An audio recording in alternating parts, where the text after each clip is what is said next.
Hey guys, welcome back to Magic TV. My name's Craig. It's 9 o'clock. It's 9 o'clock on a Thursday. It's time for another video. I'm here in Blackpool at my Airbnb. I hope you guys are having a good week. The show's down here, or up here in Blackpool. They're going amazing. Thank you very much.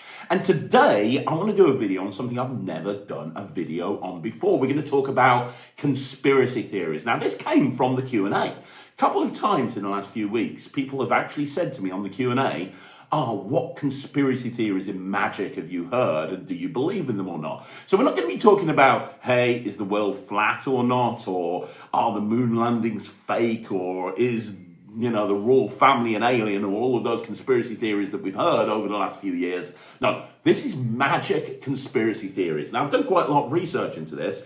I've actually spent a lot of time looking online. I've even rolled my sleeves up and gone into the Magic Cafe. I've gone on Reddit. I've looked for the weirdest and the strangest conspiracy theories in the whole of magic. And today, I'm going to give you a top 10 list of the craziest, the most insane conspiracy theories that have ever been uttered out of the mouths of a magician.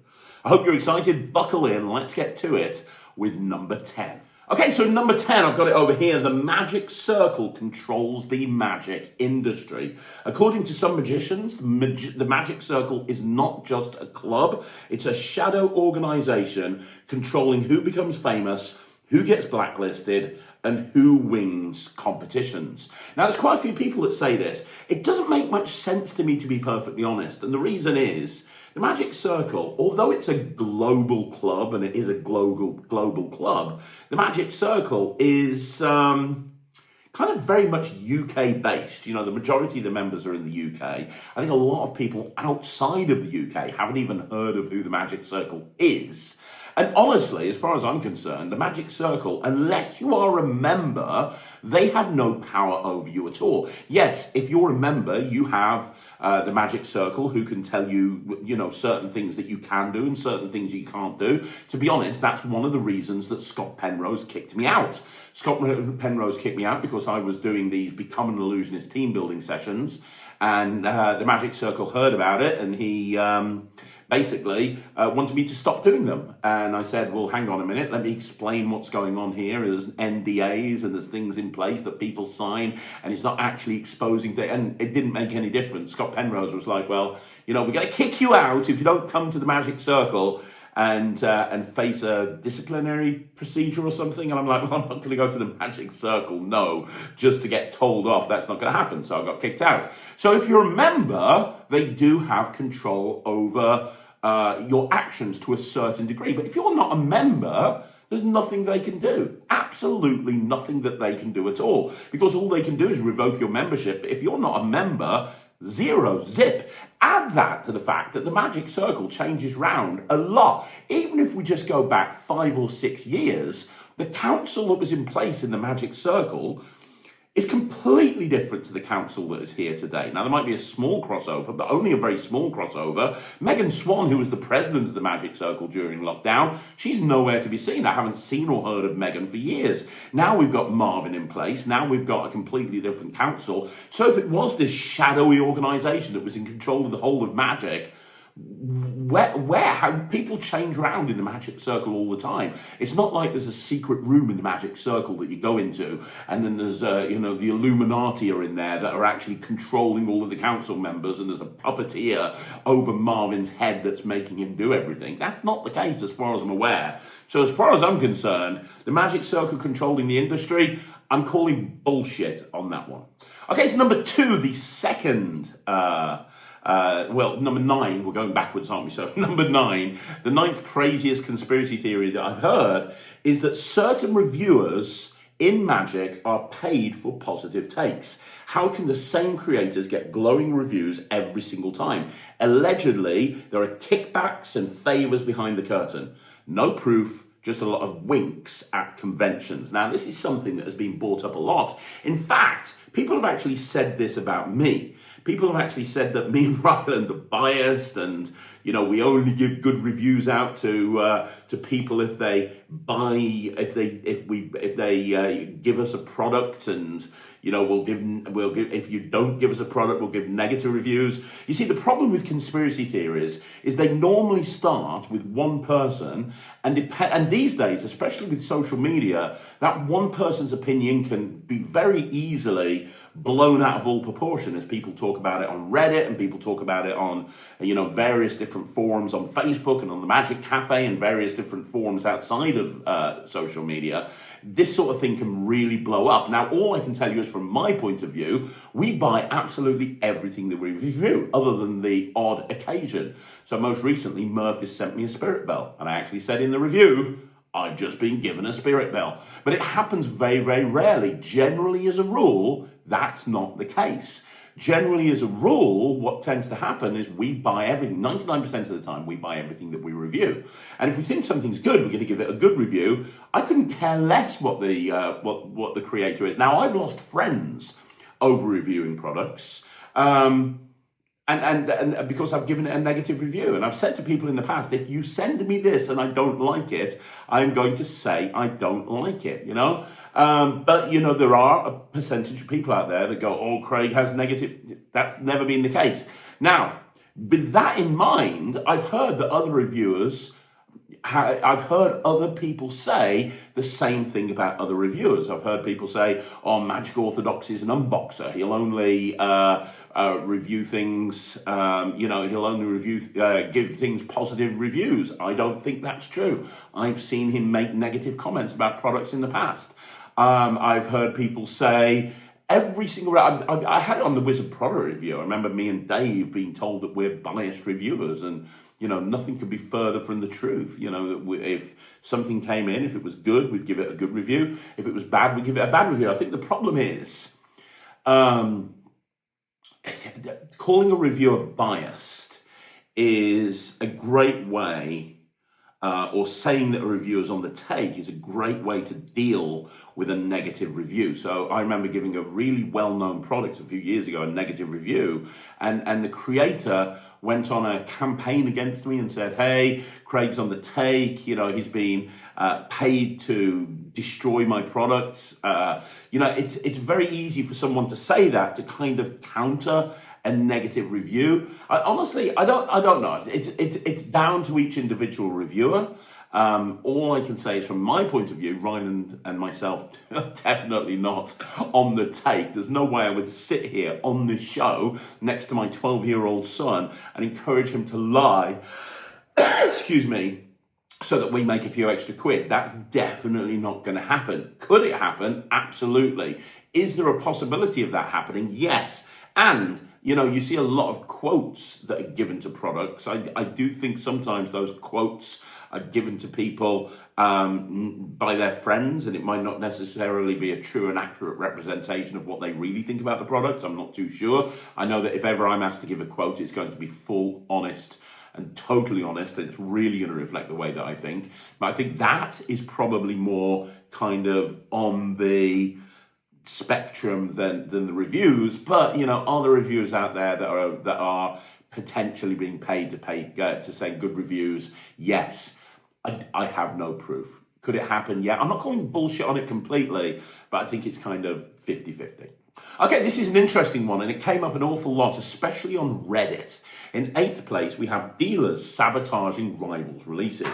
A new trick gets hype, and suddenly a random exposure video drops, or a wave of bad reviews appears. Coincidence or competitive sabotage worthy of MI5? That is the question. Now, this is something that's quite rife on Reddit. This is something that people talk about all the time. What I will tell you is, although Magic producers do compete against each other, generally, as a rule, they're all on the same page. You know, I've actually been in Zoom calls where you've got a jar from Penguin Magic, you've got all of the heads of all of the big production companies talking about various different things. It's not like there's this cutthroat industry. Magic is quite a niche, small industry, and generally, as a rule, most people get on to a lesser or greater extent. So having a producer, you know, like basically just try to destroy somebody else's product, I can't see that happening, to be perfectly honest. Maybe a small production company that's like nobody's heard of, but even then, I don't think that would happen. I think that you would realize very early on if that happened. And sometimes it feels that way. So when I bought out the Atomic deck, you know, everybody knows earlier this year when the Atomic deck came out, it sold out almost instantly. But then there were, you know, it felt like there was a campaign against me because a lot of people were like making videos burying me and, you know, accusing me of wearing masks and making videos. And then there were other people wearing masks, making videos about me. And as you all know, that kind of led to me stepping away from YouTube for a little while because I couldn't deal with it any longer, to be perfectly honest. It was just like very, very, very overwhelming. That felt like that was kind of an organized thing. That felt like it was like, you know, okay, here's this guy ripping up this trick who's openly saying on the video he's never even watched the tutorial. What the heck is going on here? Hang on, how can you make that decision and make a video like this when you're basing it on the product and you're not even looking at the tutorial explaining how the trick works? You know, but then I don't even think that's the case. I think that's an example of what happens a lot in every community, not just Magic, but every community, which is things spread like wildfire. You know, somebody will present an idea. In this case, it was, hey, this trick is bad, and other people will latch onto it. And the problem is, and this is kind of the biggest overarching issue as far as I'm concerned, Magic. There's no such thing as real magic. Magic does not exist. It's not like you're going to buy a product and it says, right, okay, here's what you're going to do. You're going to go inside this product, you're going to get a goat. What you need to do is wait until midnight, go out into a field, sacrifice the goat, take the blood from the sacrificed goat, drink it under a blue moon, and that will infuse you with magical powers so that then you can go up to a spectator and snap your fingers and the card will come to the top of the deck. Nothing like that has ever been done. Nothing like that will ever be done. Magic is not real. There's always a method. And the problem is a lot of magicians will see a trick, they'll see a trailer, and they'll look at it and they'll go, this is it. This is the trick that's going to make me famous. This is the trick that's going to make me the next Dynamo, the next Chris Angel, the next Darren Brown, the next David Blaine, whatever. And what happens is they buy the trick, and because it's not real magic, there's a procedure, there's a technique, there's a move, there's a principle, there's something, and it will never live up to the expectations that somebody wants to give it. And so because it never lives up to those expectations, what tends to happen is people will look at it and go, well, I was expecting to sacrifice a goat to make this card come to the top of the deck. You're telling me I need to turn 2 cards over as 1? Oh, that's not great. And then that's when they go online and they say, this trick is terrible, and this trick is terrible for this reason. And then as soon as that happens, you'll have other people jump on the bandwagon, and it's much easier because there's so many tricks that come out these days, it's much easier to be negative about a product than positive. So when we talk about dealers sabotaging rivals' releases and a wave of bad reviews, I don't think that's anything to do with other dealers. I think that sometimes it might just necessarily be a bad product, but other times I think it's one person that's got an issue with it and everybody else is jumping on the bandwagon. But as far as I'm concerned, when it comes to this conspiracy theory, I'm calling bullshit. Okay, so in number 7, the 7th biggest conspiracy theory in Magic is top creators using ghostwriters. How does one magician release a brand new product every week? The theory, they've got a secret team writing methods and scripts under one name. Think pop star, but with double lifts. So, you know, I mean, ghostwriting does exist in Magic. I mean, I was very open and honest when I actually said that my book, Absolute Madness, was ghostwritten by Eric Tate. I did not write the book. Eric Tate did, but it was based completely on my work. We had hours and hours and weeks and months and of back and forths and sharing videos, and I was having input every single step of the way, but I just haven't got the time, energy, talent, inclination, or ability to write a book. So Eric did it for me, as part of the deal with Penguin Magic. So ghostwriting exists in magic, but I think here we're talking specifically about people creating tricks and releasing them, having like somebody else create the trick and then release it under one person's name. I think the closest that I can see or think to this ever happening was a couple of years ago with Mr. Blonde, and we all know how that ended up. We had this shadowy figure, Mr. Blonde, who bought out The Peak, which happened to be the biggest pile of crap I've ever seen in my entire life. And, everything blew up and Mr. Blonde very much disappeared, despite having a bunch of routines that were going to be released over the following few years. Mr. Blonde ceased to exist. Now, that was an example of a way that you could have multiple creators create under one name. But outside of that, I can't see how this would even be possible, because a lot of the time, a lot of the time, if somebody's created the trick and they want more input, they'll just ask somebody. Like, how many times have you seen me on a project with somebody else?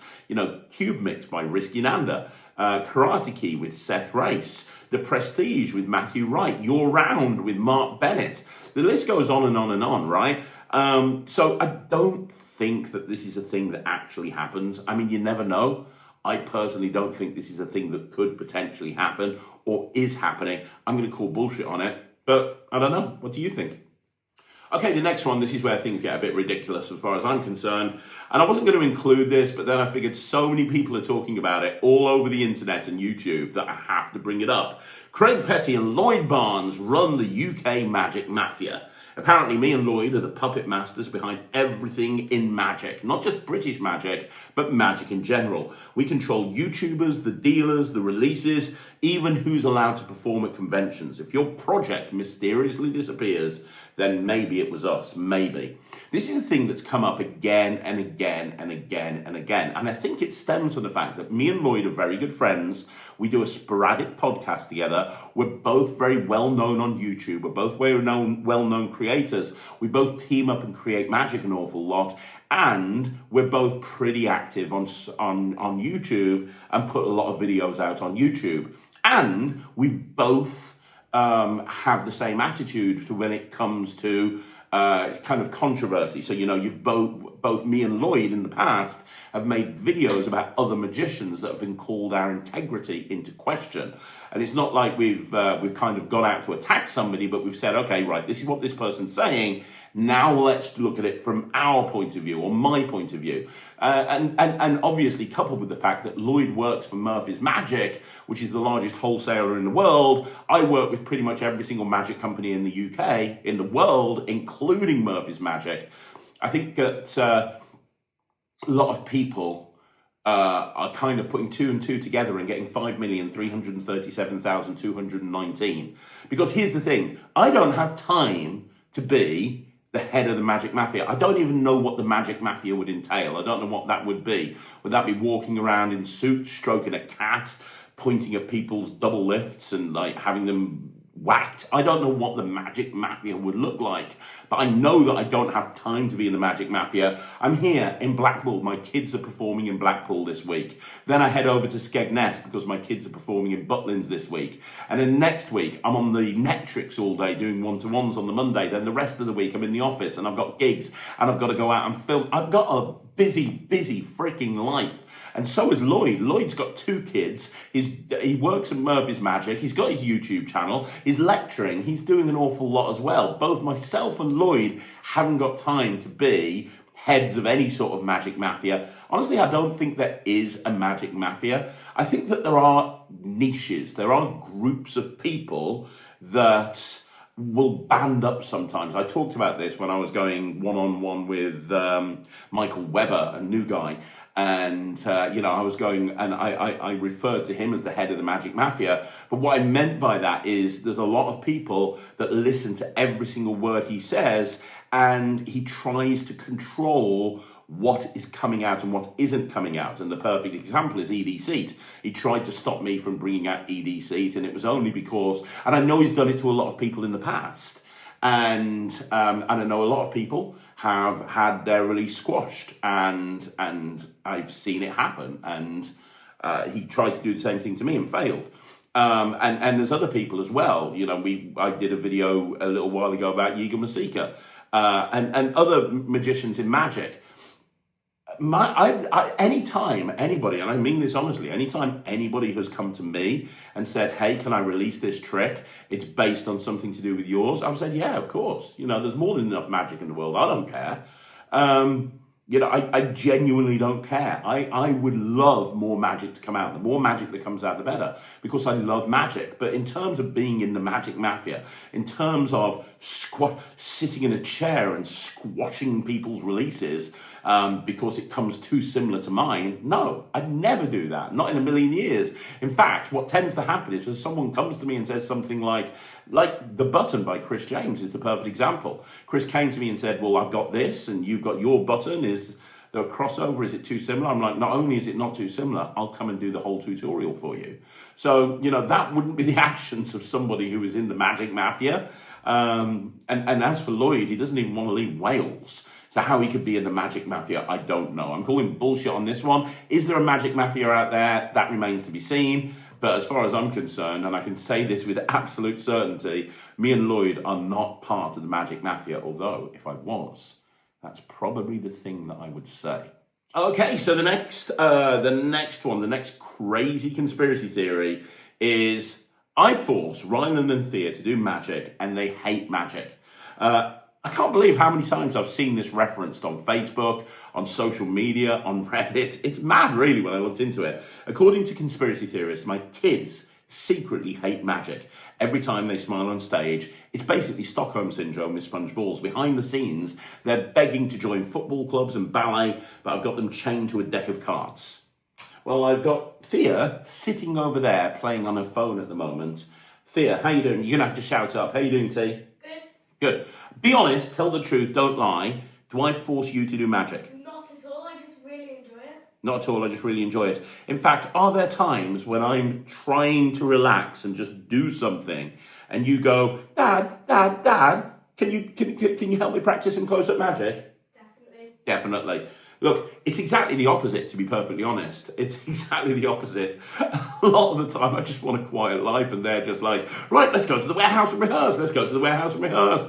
Quick, I want to show you my double lift. Look, here's the thing, right? I was speaking to a friend in magic, quite high up in the industry, and he said that he met another person who was very high up in the industry. I don't want to say who it is. I'm not going to say names. And that person said to my friend, do Ryland and Thea really like magic, or are they forced? And this is somebody who was high up in the industry. And luckily, my friend knows Ryland and Thea really well. And he was like, no, trust me, those kids are obsessed with magic.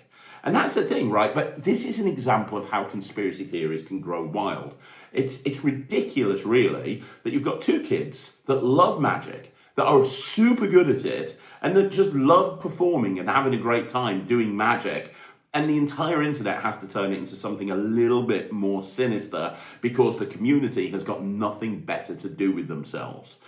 This one comes up again and again and again.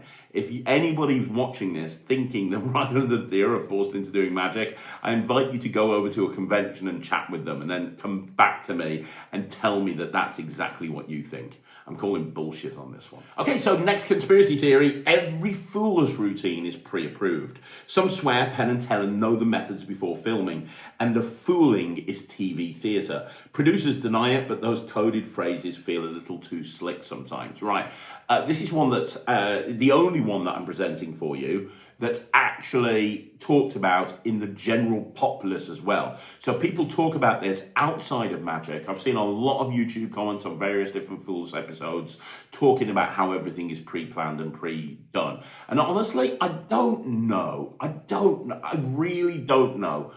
I think if there's one that I would kind of go, okay, I could get on board with this conspiracy theory, it's this one. Do I think that everything is completely pre-approved? Absolutely not. But do I think that there's certain acts that potentially could be given special treatment? Maybe. And the perfect example is David Roth.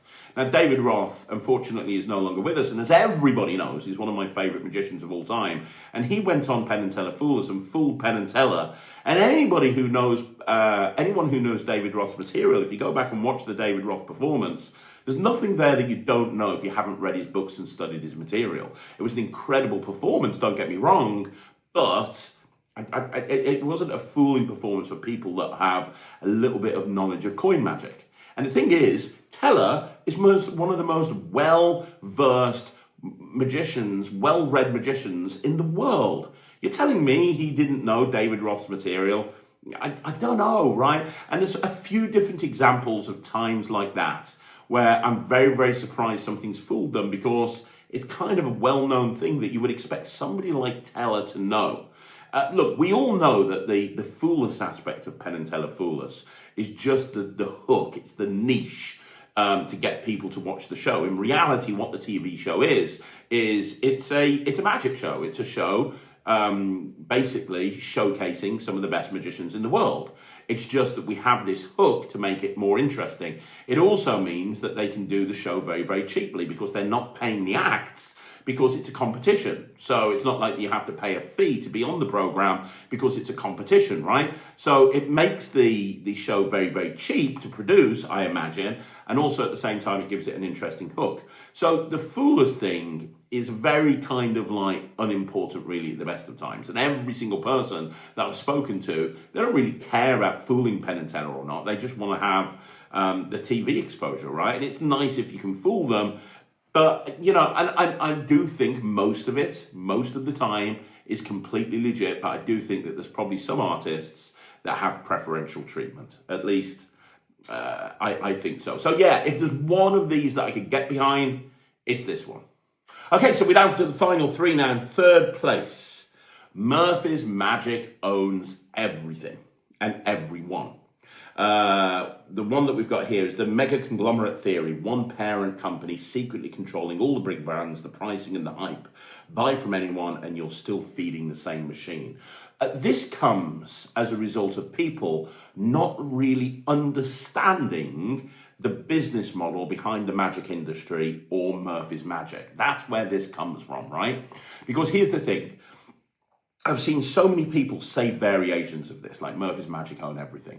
I've seen many people say, if they've had a trick that they've bought from a shop, they go, oh, I saw this on Reddit just the other day. The quality of Murphy's Magic products are going downhill now more than ever before. The quality is terrible. And it turned out they were talking about a trick that wasn't anything to do with Murphy's, other than the fact that Murphy's were the wholesaler carrying the product, which is a completely different thing to being a producer. Look, just so everybody understands, there's two aspects to Murphy's. You've got Murphy's Magic, the wholesaler, and then you've got the studio department, which is the creative hub of Murphy's Magic. The studio department, where people like Lloyd Barnes work, where Titanus works, where George Tesaro works.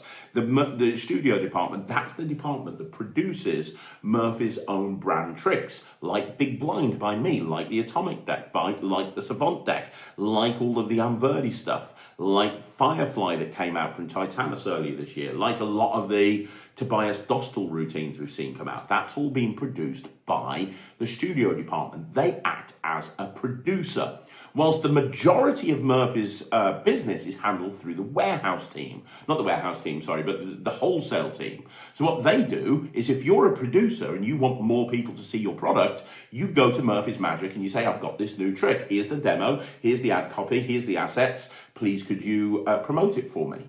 And then what will happen is Murphy's will list that. They'll buy a certain amount off you, but the amount that they buy is very much depending on what your track record is as a producer, how many they think you're going to sell, how good the effect is. There's a million different things that will vary, but they'll buy a whole bunch from you. And then what will happen is that will be pushed out to every single magic shop in the world. And then what will happen is you'll buy it, the magic shop will buy it, you buy it from the magic shop. So the hierarchy is, you're the end user, you buy it from the magic shop buys it from Murphy's Magic buys it from the producer. The producer, and everyone takes a cut. So the magic shop makes some money on it, Murphy's Magic makes money on it, the production company makes money on it, right? So that's basically how it works. So a lot of the time when somebody says, hey, Murphy's Magic, This trick is terrible. It's not a trick that they've produced themselves. It's a trick that they've bought in and they're selling, right? And that's the big difference. It's, think of them as a little bit like Costco. You go in and you buy stuff from Costco. If you go and you buy this cheap Diet Coke substitute that's not very nice, it's not Costco's fault. Unless you count the fact that they bought it in the first place. That's an entirely different argument. That's quality control of bringing products in. But they didn't produce that cola. They just bought it in and now they're selling it on to the end user or onto the shop that's going to sell it to the end user. And because of that, a lot of people think Murphy's own everything, but that's not the case. Now, I've heard whispers that Murphy's actually have their own magic shop and that you can buy stuff from the magic shop and that'll go directly to Murphy's. I've heard those whispers. I've never seen that happen. I don't believe that that's the case, but you never know. The thing that clouds the issue and confuses the issue as well is that Murphy's have their own social media and marketing departments. You look at Bo Kramer, you look at the Murphy's socials, they're always promoting the latest trick that's coming through Murphy's. They're always promoting the latest trick that the wholesale part of Murphy's have bought in. And the reason is they want to try and generate sales, because the more sales that they generate, the more money they'll make. The more money they'll make, the more money the magic shops that buy from Murphy's will make, and the more the producers that are selling the tricks to Murphy's will make. But that marketing department, that social media department of Murphy's Magic confuses things a little bit, because people think that they're promoting these tricks because you can buy them directly from Murphy's, but you can't. You can't go onto the Murphy's Magic website and buy tricks directly from Murphy's Magic. Murphy's don't own everybody. It's just that every single magic shop in the world buys from Murphy's Magic, and Murphy's Magic buys tricks from almost every single magic shop. Not all of them, but a lot of them. But there are other wholesalers in the world as well. Back when Murphy's first started, there were quite big. What's the word I'm looking for? There were quite big wholesalers that were there at the same time as Murphy's, but Murphy's have just kind of gone boom to the next level. But no, Murphy's don't own everything. Murphy's don't own magic. It's not something that Murphy's could possibly do. But it's an interesting theory, and I can see why people would subscribe to it. But from somebody who works directly with Murphy's and knows the people in the warehouse, the wholesale company, and I've got a lot of friends at Murphy's, I can tell you that it's bullshit. Okay, so in second place, this is one that I found very interesting, and a lot of people talk about this, which is every big trick gets stolen before launch. Showcase a prototype to the wrong person, or a similar effect hits the market months later from a major dealer. Coincidence or creative espionage? So what we're talking about here is big tricks, or any type of trick, being stolen. And the where this comes from is a lot of the time you'll see 2 or 3 things come out at the same time. You'll see multiple things come out at the same time, right? Somebody will bring something out, it'll be hugely successful, and off the back of that, you'll see lots of other variations of that come from various different production companies. I don't think that's a case of people, other production companies stealing ideas and then creating their own, but I think it is a case of one thing that happens in this industry is you have creators. Creators sell the ideas to producers, producers sell the ideas to the wholesalers, wholesalers sell the ideas to the magic shop, and then they're bought by the end user, right? So creators are always looking for inspiration. And when something comes out that has become really popular, creators will go, oh, that was really popular, I'll come up with my own version of it. And I'll give you a couple of perfect examples. When I bought out the Atomic deck about 4 years ago, which was any card at any number with a printed card in a blank deck, not the Atomic deck, the Quantum deck, sorry, a printed card in a blank deck. Nothing had ever been done like that before, right? It was really, really popular. Everybody bought it. It was hugely popular. It's still popular today. The Quantum Tech just blew up more than any other trick that year. Within 6 months, there were so many other people doing any card at any number with a blank deck with a printed card in it. Now, they were coming up with their own methods. Some people were using, a principle from Theory of the Mind. Wayne Dobson even had a version of the blank deck, concept. There were lots of people, because here's what happened. Creators looked at it and went, well, that Quantum deck's really popular, and this is how Craig did it. Let's see if we can do it, but without using the method that Craig used. Because then we can, and you know, there's nothing wrong with them. I'm not saying that's a bad thing to do, but they drew inspiration from the quantum deck, and then they came out with their own blank deck with a printed card in the position that's named. And you saw probably about 7 or 8 versions come out within a year of the quantum deck coming out. Now, that's nothing to do with the trick getting stolen before launch. That's to do with the trick comes out and creators are looking at it and it's inspiring them to come out with their own versions. Another example is Evoke. Evoke came out and Evoke was ridiculously popular. Now, I was inspired to do Evoke based on ABC by Spidey, and I wanted a different version of ABC that was kind of all about emotions. And then after ABC came out and after Evoke came out, and they were both very, very similar in terms of there were stacks, alphabetized stacks and marked and so on and so forth. A ton of people came out with versions of that. There were lots of other versions that came out using the same thing because, again, Evoke became ridiculously popular. Every mentalist in the world was doing it, and people were like, well, okay, this is really popular. Creators were like, okay, this is really popular. We're going to see if we can come up with our own version. Why don't we apply that to this? Why? And I did the same myself. I bought out Mind Blocks. I bought out Heroes and Villains. I bought out a few different versions of decks that aren't decks that had the same sort of concept.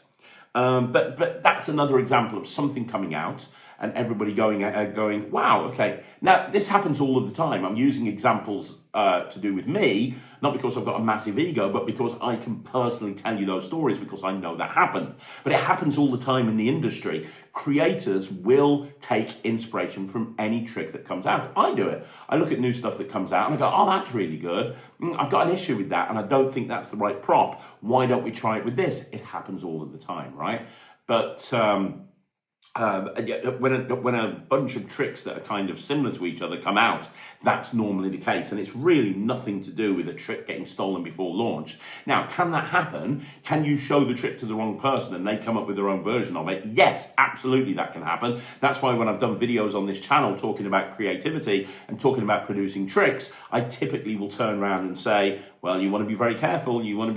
Don't show it to somebody you don't trust. But I think generally as a rule, when something like this happens, it's creators taking inspiration from somebody else's trick. And the final conspiracy theory, and I think this one absolutely, definitely does happen. The final conspiracy theory is there's a real underground WhatsApp. Not just WhatsApp, but maybe, other methods of communication as well. A private chat where the best creators trade ideas that are too strong to release. If you're not in it, you'll never see the work. Everyone claims to know somebody who's in it. There are secret groups that kind of openly tell people that you can't get into them through love nor money. The 52, where you can only have 52 members, is a perfect example. The inner magic circle at the magic circle that's literally limited to a certain amount of people. You see this sort of thing happening all of the time, right? I'm not a member of any such group. I wish I was. It sounds like a really cool thing to be a part of. But I would absolutely believe that there's creators that are coming up with ideas and they're sharing it, because we see underground tricks being released for the first time, and they've been available to others for years and they're finally just coming out now. The perfect example was the motherboard, right? That was being used by very select few, and you had to literally have an interview before you were allowed to actually buy into it. Now it's becoming more readily available because of variations from Pitata and so on and so forth, and the inversion board. But that's a perfect example, and there are other examples as well of tricks that have been created for a very small group of people. I remember years and years ago, there was a trick, and it was a really good trick. And I can't remember exactly what the trick was now, but it was a way of sending an email to somebody, and when they got the email, you could change, until they opened up the email, you could change the content of the message. Was something like that, I can't remember. And it came out and it was very, very popular, and then it got pulled off the App Store very quickly. And the reason is David Copperfield bought the rights to it. And so it just disappeared, and then nobody could ever do it ever again. And I see this happening all the time. I see tricks. The perfect example is Lux. I'm not going to say who, but Lux by Lloyd Barnes. When Lloyd actually created that, he was umming and ahhing about whether to release it for a long time because a big name in TV, Magic, had offered him a lot of money for him to have the exclusive use of locks, because he wanted to do it on his TV show. He didn't want to have other people have access to it. So I do believe that this sort of thing happens a lot, and I do believe that there are WhatsApp groups and there are groups of people that hang out and they create for each other, and we'll never see those tricks and they'll never see the light of day. Heck, we talked about Michael Weber earlier. You know, he had that magazine that came out years ago, the Real Secrets magazine, that you couldn't actually buy. You couldn't, you could subscribe, but you weren't allowed to actually tell anyone about what was in the magazine. You couldn't talk about it online. You couldn't show videos of yourself performing any of the material, and you had to sign to say that was the case. And that's an example of a group like that from years ago. And that's where the whole EDC thing came unstuck, because Michael had a similar thing in that magazine. And my argument was, how was I supposed to know that? How was I supposed to know about it when nobody's allowed to talk about the content in there? So yeah, I do think this happens. I think out of every conspiracy theory on this list, I do definitely think that there are groups of people, WhatsApp groups of people, creators that are creating just for themselves, and those creations will never see the light of day. So there you go, guys. That is the best conspiracy theories of all time. These are the ones that, frankly, I think the majority of the list is absolutely batshit mental. But I want to know what you think. Do you agree? Are there conspiracy theories that I haven't talked about that you think should be talked about? Let me know in the comments down below. Don't forget, you want to see more videos like this, like the video, subscribe to the channel. I'll be back tomorrow with a deep dive on this channel, so make sure you look out for that. This time we're coming very close to home, and we're going to be talking about a legend in the magic industry. Outside of that, don't forget to join the Netrix, thenetrix.com. It's my online streaming platform for magicians. I'll see you again soon. Thank you so much for watching. My name's Craig, and this is Magic TV.